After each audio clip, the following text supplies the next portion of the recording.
Zdravím vás, vážení. Dneska si položíme takú zásadnú otázku, že prečo toľko hejtu?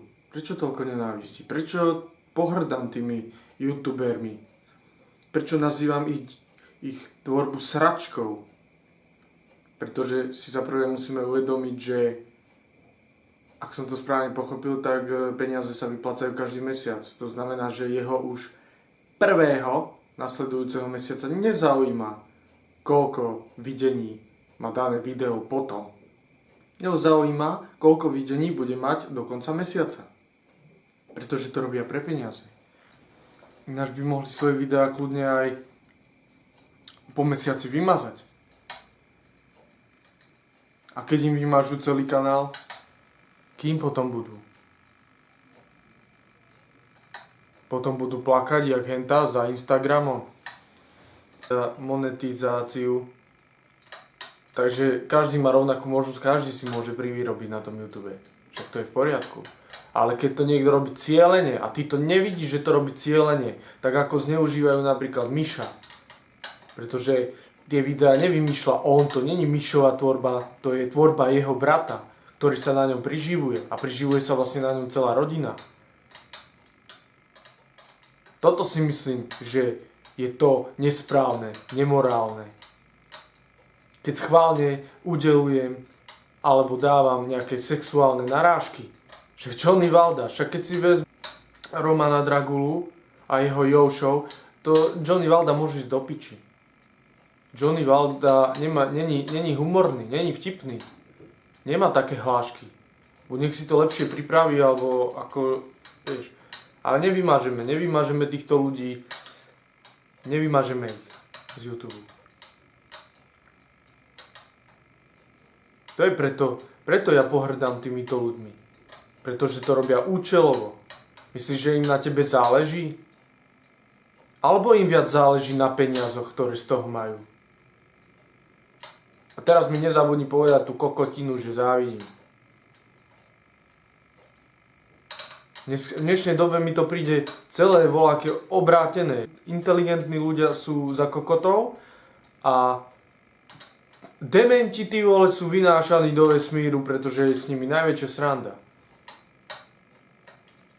A ďalšie dôvody sú, vieš, ty kde si teraz a koľko máš rokov, tam ja už som bol, ja už som po tej ceste kráčal. Ja už viem, kam sa ideš uberať. Skončíš strednú a budeš si musieť nájsť robotu a nebude ťa to baviť. Ver mi, po 5 rokoch ťa to nebude baviť. Lebo to bude stále dookola to isté. Možno budeš robiť za 600 €, možno budeš robiť za 400 € len. Vieš? A potom si povieš, ty vole, že on sa má ako dobre. A ja tu musím furt stávať a do poobedných a do nočných a do neviem akých. A šéf húka po mne. A kibicuje ťa. Alebo pri páse budeš a bude ti z toho drbať, lebo to budeš tam jak robot. Dokola to isté robiť každý deň. A potom čo? Budeš kde hľadať zmysel života? Na internete zase, že alebo v alkohole? A čo tak rozvíjať svoje schopnosti, svoje nadanie? Nestrácaš náhodou čas? Hráš hry? Chodíš vôbec von? Chodíš do lesa? Chodíš, ja neviem, volať na prechádzky? Športuješ? Venuješ sa takým koníčkom? Venuješ sa sám sebe? Venuješ sa rozvoju svojej osobnosti? Alebo čomu sa venuješ? YouTube? Kto čo povedal včera, predvčerom, o týždeň? Rieši drámy? Alebo sa dívaš, ako sa druhý hrá na počítači? Ja byť na tvojom mieste, tak sa snažím rozvíjať sám seba. Rozvíjať svoju osobnosť, aby si našiel frajerku. Aby si mohol rodinu založiť, ak chceš. Aby si mal lepšiu prácu. Aby si nebol iba priemerný. Už som v jednom videu vravil, že každý môže byť na niečo iné nadaný. Ja som už po tej ceste kráčal, ja viem, čo čaká, ja viem, kam ideš. Ja som tým už prešiel.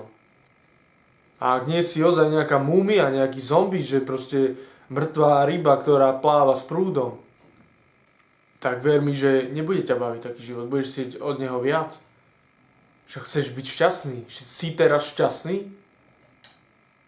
Si teraz šťastný? Alebo ti stačí sa zasmiať a tým tvoje problémy nezmiznú? Tvoje problémy stále ostávajú. Keď ťa napríklad niekto šikanuje v škole, dobre, ty prídeš, pustíš si nejaké video, zasmeješ sa, ale to nerieši situáciu. Však ty im musíš rozjebať papule. Preto ja ich odsudzujem, pretože nie sú dobrý príkladom. Ja nechcem, aby si sa hral hry. Aby si takto márnil svoj život. Svoj jediný život. Svoj jediný mladý čas. Či sa budeš hrať hry do 40-ky? Chceš bývať s maminkou? Ver mi, nebude ťa to baviť. Ani tvoju mamu nebude baviť furt ti vyvárať, prať. A ver mi, že keď dosiahneš určitého veku, už nebudeš chcieť ani bývať s mamou. Budeš chcieť žiť svoj život. Nebudeš chcieť počúvať, kde si bol, kam ideš, s kým ideš, kedy prídeš, pičoviny. Budeš chcieť proste, keď budeš chcieť ísť o polnoci von, tak pôjdeš o polnoci von. A na to sa budeš musieť osamostatniť, aby si mohol takto žiť. Môžeš ísť do podnájmu, ale na podnájom treba zarábať peniaze. A buď môžeš robiť to, čo ťa baví, alebo v tom, čom si dobrý, hej, lebo ty môžeš aj stoličky vyrábať a predávať ich. Alebo byť maliar, byť básnik, byť herec, tanečník, čokoľvek. Alebo budeš robiť v takej fabrike a z toho si to budeš platiť. Toľko som chcel povedať. A ináč, taká vec sa mi stala, som šiel po lese, diviaka som stretol. Ako nebolo mi všetko jedno, ale vravím si, reko, kľud, lebo on začal najskôr bežať preč, vravím si, dobre, pôjde preč. A ja pôjdem ďalej. No lenže on odbehol a potom sa začal vrácať. A potom som tam ešte z iné šušťanice, reku, tam ich bude viac. Reku, vrátim sa ja radšej odkiaľ som prišiel a bude všetko v pohode. Všetko bolo v pohode. Vravím si, klídek, takto odídem. Majú ma piči, jebem na nich. To bol prvýkrát, čo som takto stretol diviaka na voľno. Ale tak zachovajte paniku. Lebo keby som bol napríklad mojou mamou, tak tá mi odtrhne ruku a už beží preč, alebo je vyškriabaná dať na mne, na mojej hlave, alebo na najbližšom strome, alebo kde. Kto sa bojí, nesmie do lesa, ako sa vraví. Dobre. Zdrastuj.